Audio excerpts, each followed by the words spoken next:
proporción y de alto impacto en la economía del Uruguay. Es decir, un poco esta unidad y el objetivo de esta administración es tratar de tener un análisis de pensamiento y de trabajo, sobre todo, y como señalaba muy bien el director y Marcelo, de interinstitucional. Es decir, básicamente es eso lo que queremos, darle organicidad, porque además el hecho de que los diplomáticos roten en sus funciones, esa alta rotatividad funcional que es preceptiva y parte de la forma de la estructura del servicio exterior, hace que si no hay esa organicidad y ese acopio de material que nos permita tener la memoria, se pueden discontinuar las políticas. Entonces, ese es un tanto el objetivo que yo les quería explicar, abusando del tiempo, ¿no? Por favor, doctor. Mi nombre es Carlos Luján, director del Instituto Artigas del Servicio Exterior. En primer lugar, agradecerles las excelentes exposiciones, y digo que excelentes porque no solo nos informaron, sino nos suscitaron, como se está viendo, un conjunto de inquietudes muy altas. En segundo lugar, agradecerle a los embajadores Valles y Lasarte por esta iniciativa, que realmente, en términos de la formación de los diplomáticos en lo que nos compete, es un complemento valiosísimo. Y voy directamente a dos preguntas. La primera refiere a China. Usted lo planteaba, doctor. El 75% de la producción en carbón, segunda potencia mundial. Tenemos, por lo tanto, una negociación donde no están todos los poderosos de un lado y los que no lo son del otro, ¿no? Y estas formas de utilización de la huella de carbono también como formas neoproteccionistas, ¿en qué medida, sí, en estas relaciones de poder, sí, va a jugar China y, en particular, entonces, otras potencias emergentes y Brasil como un elemento? Primera pregunta. Y segunda, tiene que ver con lo que planteaba nuestro secretario general, la nueva situación que ocurre a partir de esta terrible tragedia en Japón. Y en particular a un hecho muy concreto. Usted planteaba el tema, bueno, no a los subsidios a los combustibles fósiles. Uno podría aventurar que todo lo que tiene que ver con la producción de energía eléctrica en base a centrales atómicas va a tener un freno muy fuerte. Aunque objetivamente, sí, uno puede decir, ¿no?, que nada que ver, digo, una central atómica fuera de situaciones de contexto donde no hay ni terremotos, ni tsunamis, etcétera, etcétera. Eso es una parte de una discusión técnica. Acá creo que hay una discusión política, subjetiva, muy fuerte, y estamos hablando de cantidades muy importantes. Entonces, me gustaría, en términos de su visión de largo plazo, cómo va a estar impactando esto, y obviamente en función de los escenarios que lamentablemente cada vez parecen peores de lo que está ocurriendo, le está ocurriendo al pueblo japonés. Desde ya, muchísimas gracias por su respuesta.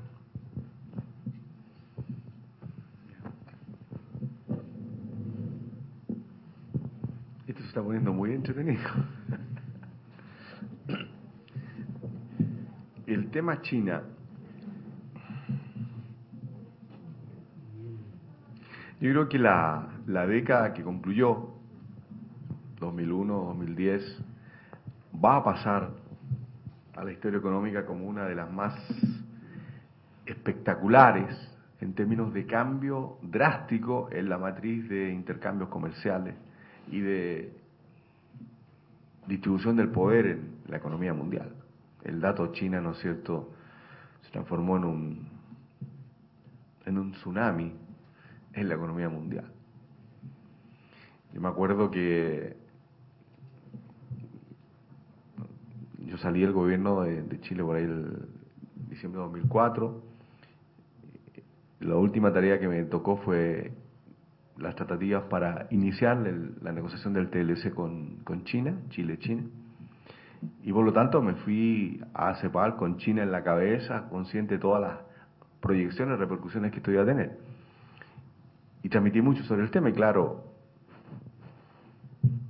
varios de los colegas miraban con cierta ironía, sarcasmo, esta obsesión con el tema chino. Hoy día es un dato obvio, digamos, o sea, coyuntura económica mundial, todos los temas tienen que ver con China, y eso va a continuar. Ahora, mencionábamos que China tiene vulnerabilidades importantes. Una de ellas es la ambiental. No solo, ¿no es cierto?, la contribución en gases de efecto invernadero, sino también la calidad de las aguas, la calidad del aire. Para quien haya estado en Beijing, Shanghai, pero no solo en eso, en varias ciudades, ¿no?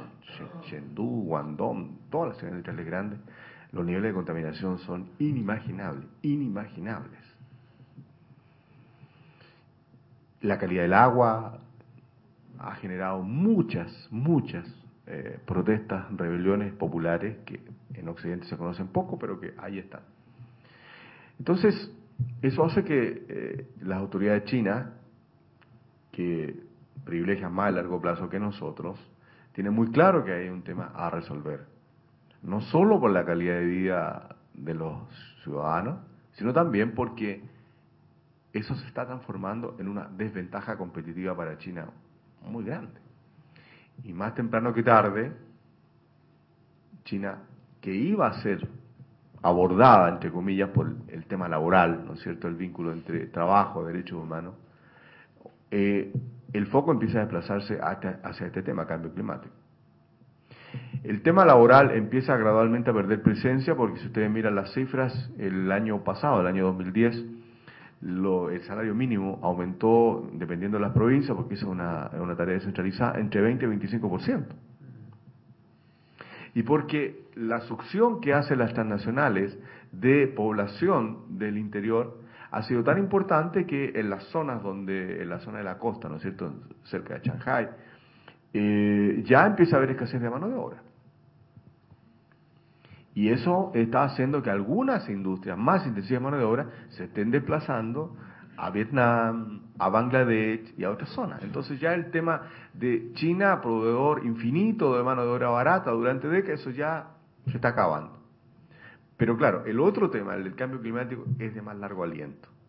Los chinos saben ese tema, lo conocen y están trabajando. Y comentábamos ayer en esa reunión cerrada que los chinos están trabajando con mucha intensidad las tecnologías de punta menos contaminantes en materia de plantas termoeléctricas, a carbón. Y hoy día ellos ya tienen, eso de hace año y medio, 2 años, superaron la eficiencia de las empresas norteamericanas en este ámbito que era la superior. Y lo que están haciendo es reconvirtiendo empresas, dejando las nuevas, las viejas, y cambiándolas por estas plantas nuevas de mejor tecnología, de mayor eficiencia energética. Los números en China siempre sorprenden, son inabordables, pero en concreto ellos están generando una de estas plantas por mes. Y el plan es, en el año 2020, haber reemplazado el stock previo de plantas antiguas contaminantes.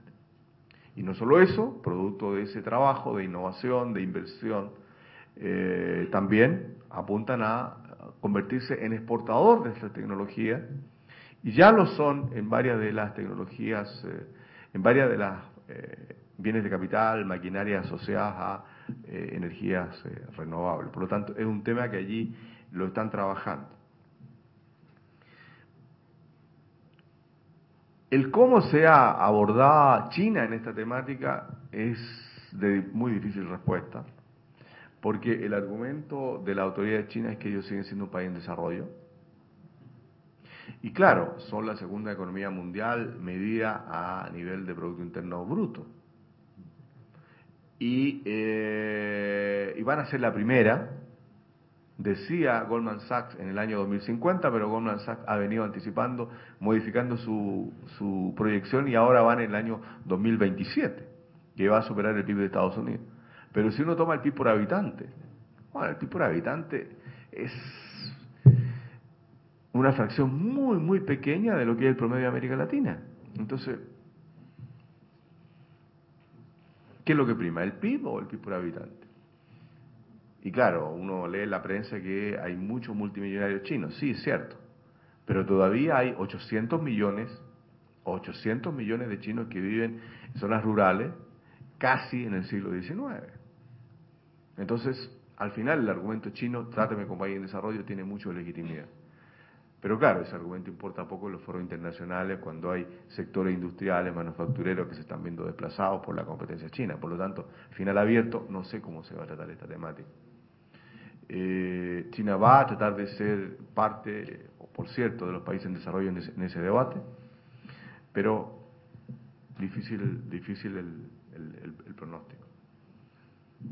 Y sobre el tema de energía, primero, yo no soy experto en energía, de manera alguna, pero comparto la aprehensión que menciona Carlos, en términos de que, por buenas o malas razones, yo creo que por malas razones, pero el tema nuclear hoy día tiene un veto gigantesco a nivel mundial.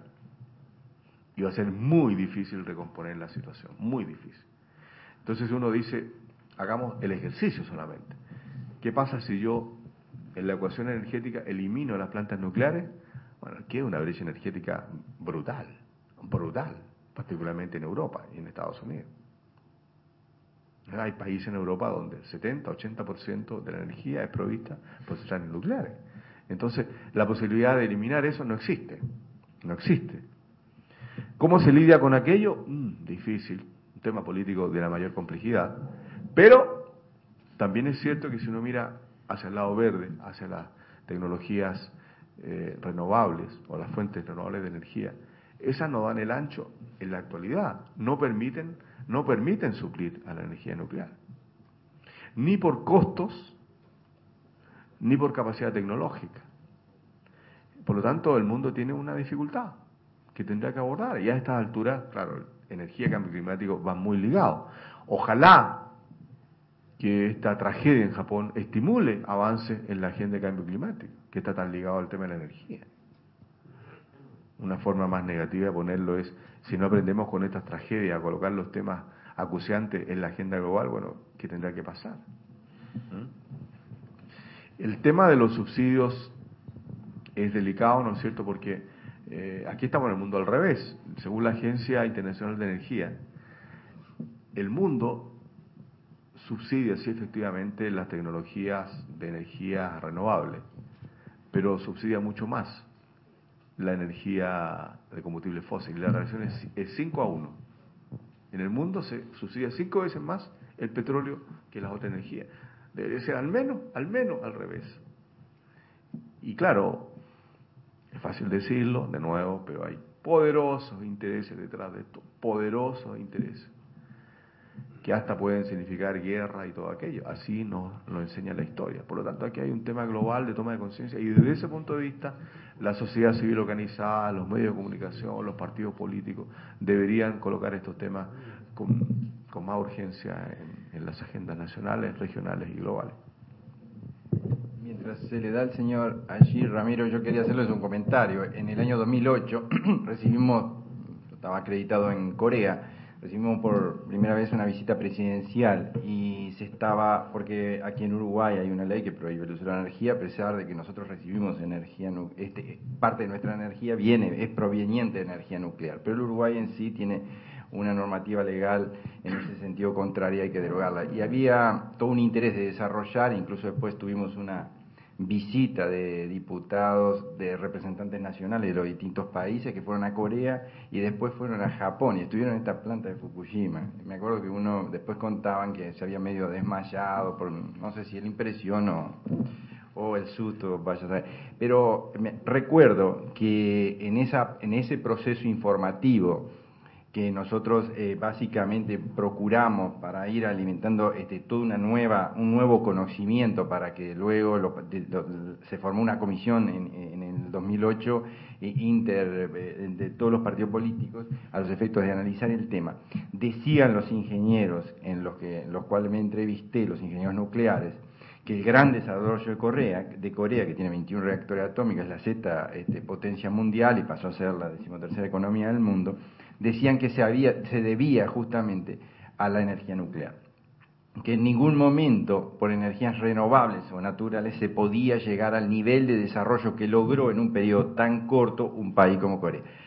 Hoy, a la luz de lo que ha pasado allí enfrente de este país, o sea, en Japón, yo creo que está o puede ser objeto de análisis, pero como tú muy bien señalabas, quien vivió allí muchos años, me parece absolutamente impensable una sustitución, bueno, inmediata ni hablar, pero en el mediano plazo por lo menos de fuentes de energía o de matriz energética más allá de la energía nuclear.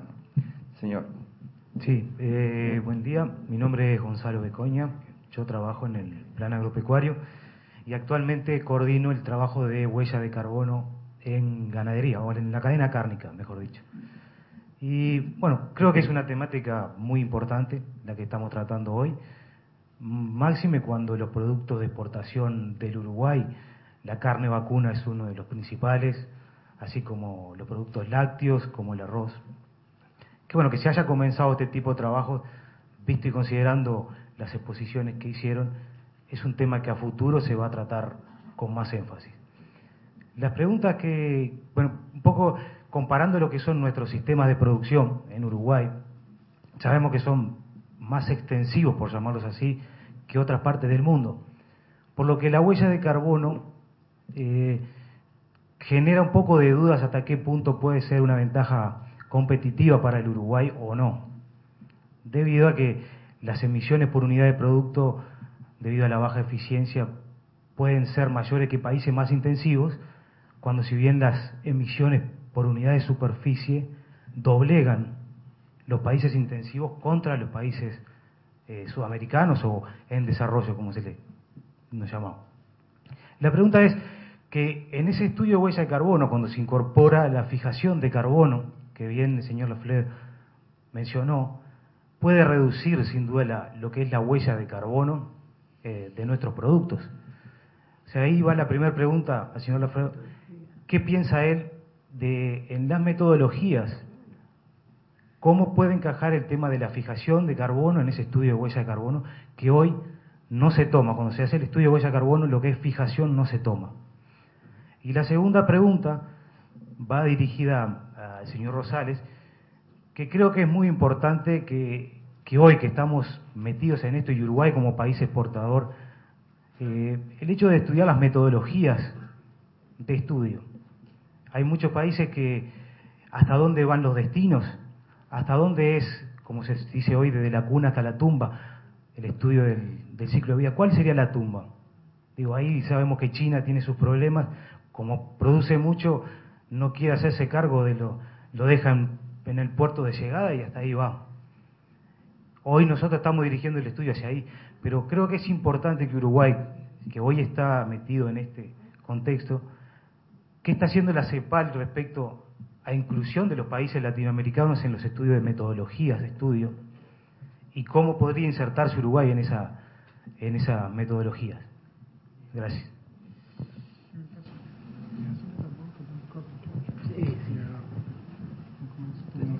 Gracias por la pregunta. Y un comentario sobre tu pregunta de cómo incluir temas como la fijación de carbono en metodologías, pero va más allá que eso. Preguntas que tenían antes a Susan y el señor Daniel también tenía, de que, mira, la ventaja de no haber nada establecido de una forma formal en un nivel multilateral internacional es una oportunidad para el sector privado, que se ve que han hecho, de generar sus propias metodologías y su propio método de medir lo que quiere medir. Que se está viendo en el sector de ganadería de Uruguay, y estamos muy conscientes del trabajo que han hecho y conocemos el trabajo de PNUD. Y también el sector de vino y otros sectores en biocombustible en Brasil. Es decir, el sector privado, con la ayuda del gobierno, en una alianza, no sé si llamaríamos público-privada, pero con consultorías, imagino que en Uruguay es lo mismo, ¿no? Están midiendo lo que el sector privado lo ve como le conviene, utilizando una metodología internacional, pero con ajustes. Y ahí tienen espacio, es decir, a una carrera. Si uno se queda esperando hasta que Reino Unido, una cadena de supermercados en Turquía, o no en Turquía, pero yo creo que Turquía tiene una metodología todavía, pero si ellos definen, quiero eso, va a ser muy tarde. Tú vas a estar cerrado a lo que ellos quieren leer. Pero si tú ahora ya presentas a ellos, mira, aquí está mi etiqueta de metodología que incluye lo que a mí me parece correcto, tiene una ventaja muy grande de tener eso, no solamente para la industria misma de aprender cómo hacerlo, pero también de poner los intereses de la realidad del país en la medida. Entonces, es una vantagem, una carrera casi, pero está abierto el tema. Exatamente porque no hay metodologías estandarizadas a nivel mundial. Hay algunas que se habla, la ISO y todo eso, pero todavía hay